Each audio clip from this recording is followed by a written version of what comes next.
Since attending her husband's inauguration, Melania Trump has stayed out of the spotlight, and largely out of the White House. The First Lady's involvement in her husband's new and bustling administration has been limited since her appearance at the January inauguration. Instead, she has opted to remain in New York with the pair's son, Barron, 10, where they will continue to reside through the end of the school year. In the meantime, her duties have, at times, been filled by Trump's daughter, Ivanka, who accompanied her father to Dover Air Force Base in Delaware last week to pay respects to a Navy SEAL killed in a weekend raid in Yemen. The First Lady did, however, attend the Red Cross Gala last Saturday in Mar-a-Lago with her husband. While Melania Trump did not accompany visiting First Lady, Akie Abe, of Japan, when she toured several Washington sites this week, she did greet her Japanese counterpart at Joint Base Andrews in Maryland before they traveled down to the Trump's family's Mar-a-Lago resort in Florida. The two couples are expected to dine together Friday evening. The First Lady's prolonged absence in Washington raises questions about how she'll help shape the tone and tenor of life at the White House. The White House announced the First Lady's official second hire Wednesday evening, Social Secretary Anna Christina Niceta-Lloyd, who will oversee events planning.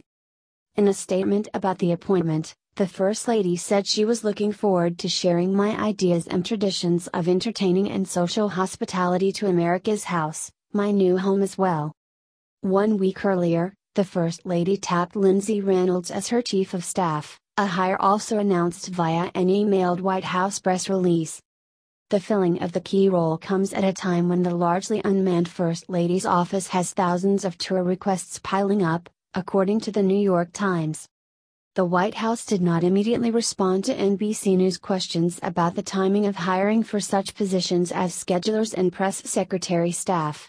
Nor did the White House answer questions about planning underway for such marquee events in which First Ladies traditionally take a leadership role, such as the Easter egg roll, which takes place in the spring and draws thousands. Still, one White House official told NBC News that the First Lady's office is staffing up and eager to get things moving, noting that there is much happening behind the scenes.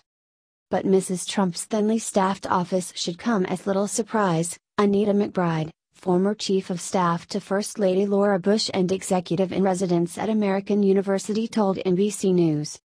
Each First Lady can set the pace of her office in the way that suits them best, and when it comes to Melania Trump, she laid down the marker early that she'd be taking her time, McBride said.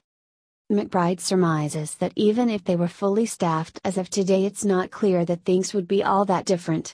While the pace of the West Wing has been near constant executive actions on many of the president's campaign promises, the office of the First Lady isn't subject to the same expectations.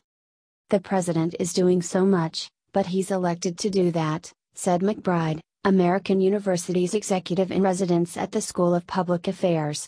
She's not the elected official. She gets to rewrite that position description. By comparison, Michelle Obama was reluctant at first in the First Lady role, and Laura Bush was put on a shorter preparation timeline because of the Bush v. Gore Supreme Court case that effectively decided the election in December 2000. However, each First Lady developed her own signature platform and made her mark. Michelle Obama made healthy eating and physical exercise her cause célèbre as part of her Let's Move campaign. Laura Bush was an advocate for literacy. And both First Ladies pushed for the rights of women and girls globally. Each of them have evolved into the role on their timetable, and each has made a difference, McBride said. Mrs. Trump will find her footing in her own way to have an impact as well. Melania Trump has said she, too, would advocate for the rights of women and children and would also make cyberbullying awareness one of her causes. The former model will have to work to overcome low approval ratings compared to her counterparts.